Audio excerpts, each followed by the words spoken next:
Ezekiel 1-3. Ezekiel's inaugural vision. In my 30th year, in the 4th month on the 5th day, while I was among the exiles by the Kebar River, the heavens were opened, and I saw visions of God.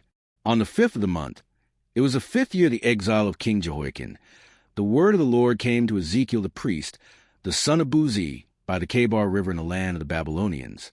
There the hand of the Lord was on him.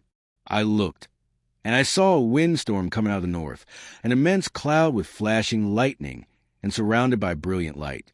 The center of the fire looked like glowing metal, and in the fire was what looked like 4 living creatures. In appearance their form was human, but each of them had 4 faces and 4 wings. Their legs were straight. Their feet were like those of a calf and gleamed like burnished bronze. Under their wings, on their 4 sides, they had human hands. All 4 of them had faces and wings, and the wings of one touched the wings of another. Each one went straight ahead. They did not turn as they moved. Their faces looked like this. Each of the 4 had the face of a human being, and on the right side each had the face of a lion, and on the left the face of an ox. Each also had the face of an eagle. Such were their faces. They each had 2 wings spreading out upward, each wing touching that of the creature on either side, and each had 2 other wings covering its body. Each one went straight ahead. Wherever the spirit would go, they would go, without turning as they went.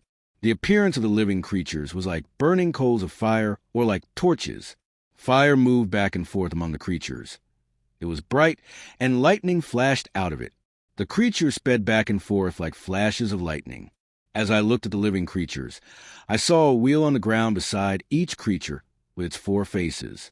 This was the appearance and structure of the wheels. They sparkled like topaz, and all 4 looked alike. Each appeared to be made like a wheel intersecting a wheel. As they moved, they would go in any one of the 4 directions the creatures faced. The wheels did not change direction as the creatures went. Their rims were high and awesome, and all 4 rims were full of eyes all around. When the living creatures moved, the wheels beside them moved, and when the living creatures rose from the ground, the wheels also rose. Wherever the spirit would go, they would go, and the wheels would rise along with them, because the spirit of the living creatures was in the wheels. When the creatures moved, they also moved. When the creatures stood still, they also stood still. And when the creatures rose from the ground, the wheels rose along with them, because the spirit of the living creatures was in the wheels. Spread out above the heads of the living creatures was what looked something like a vault, sparkling like crystal and awesome. Under the vault their wings were stretched out one toward the other, and each had 2 wings covering its body. When the creatures moved, I heard the sound of their wings, like the roar of rushing waters, like the voice of the Almighty, like the tumult of an army. When they stood still, they lowered their wings. Then there came a voice from above the vault over their heads, as they stood with lowered wings. Above the vault over their heads was what looked like a throne of lapis lazuli, and high above on the throne was a figure like that of a man.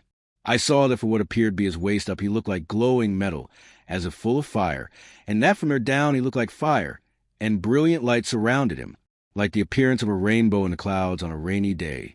So was a radiance around him. This was the appearance of the likeness of the glory of the Lord.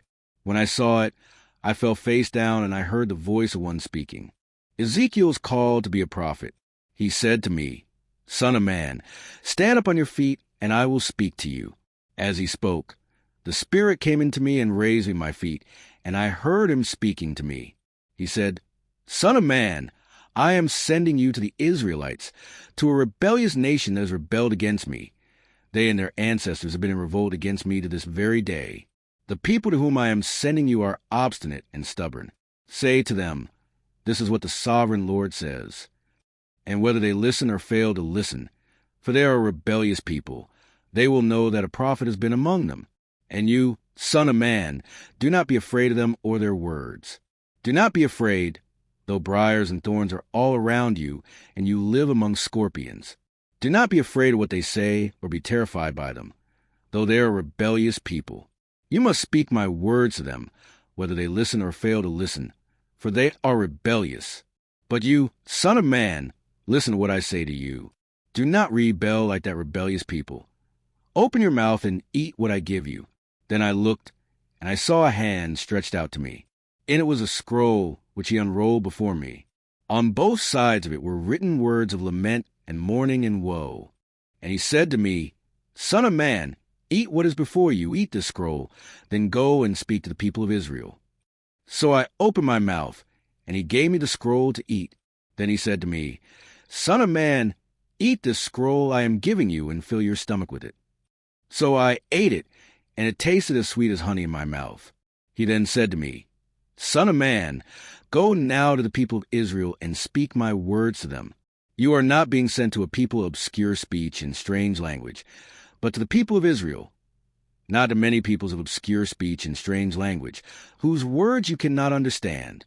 Surely if I had sent you to them, they would have listened to you. But the people of Israel are not willing to listen to you, because they are not willing to listen to me. For all the Israelites are hardened and obstinate. But I will make you as unyielding and hardened as they are. I will make your forehead like the hardest stone, harder than flint. Do not be afraid of them or terrified by them, though they are a rebellious people. And he said to me, Son of man, listen carefully and take to heart all the words I speak to you. Go now to your people in exile and speak to them. Say to them, This is what the sovereign Lord says, whether they listen or fail to listen. Then the Spirit lifted me up, and I heard behind me a loud, rumbling sound as the glory of the Lord rose from the place where it was standing. It was the sound of the wings of the living creatures brushing against each other, and the sound of the wheels beside them, a loud, rumbling sound. The Spirit then lifted me up and took me away, and I went in bitterness and in the anger of my spirit, with the strong hand of the Lord on me. I came to the exiles who lived at Tel Aviv near the Kebar River. And there, where they were living, I sat among them for 7 days, deeply distressed. Ezekiel's task as watchman. At the end of 7 days, the word of the Lord came to me. Son of man, I have made you a watchman for people of Israel. So hear the word I speak, and give them warning from me. When I say to a wicked person, You will surely die, and you do not warn them or speak out to dissuade them from their evil ways in order to save their life, that wicked person will die for their sin, and I will hold you accountable for their blood. But if you do warn the wicked person, and they do not turn from their wickedness or from their evil ways, they will die for their sin, but you will have saved yourself. Again, when a righteous person turns from their righteousness and does evil, and I put a stumbling block before them, they will die. Since you did not warn them, they will die for their sin. The righteous things that person did will not be remembered, and I will hold you accountable for their blood. But if you do warn the righteous person not to sin, and they do not sin, they will surely live because they took warning, and you will have saved yourself. The hand of the Lord was on me there, and he said to me, Get up and go out to the plain, and there I will speak to you. So I got up and went out to the plain, and the glory of the Lord was standing there, like the glory I had seen by the Kebar River, and I fell face down. Then the Spirit came into me and raised me to my feet. He spoke to me and said, Go, shut yourself inside your house. And you, son of man, they will tie with ropes. You will be bound so that you cannot go out among the people. I will make your tongue stick to the roof of your mouth, so that you will be silent and unable to rebuke them, for they are a rebellious people. But when I speak to you, I will open your mouth, and you shall say to them, This is what the sovereign Lord says. Whoever will listen, let them listen, and whoever will refuse, let them refuse. For they are a rebellious people.